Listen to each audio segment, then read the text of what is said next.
Aquest any han fet segons i tercers, que no està gens malament.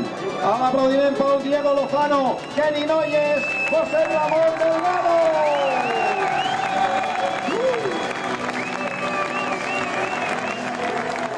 El cava dels campions, el cava Freixenet.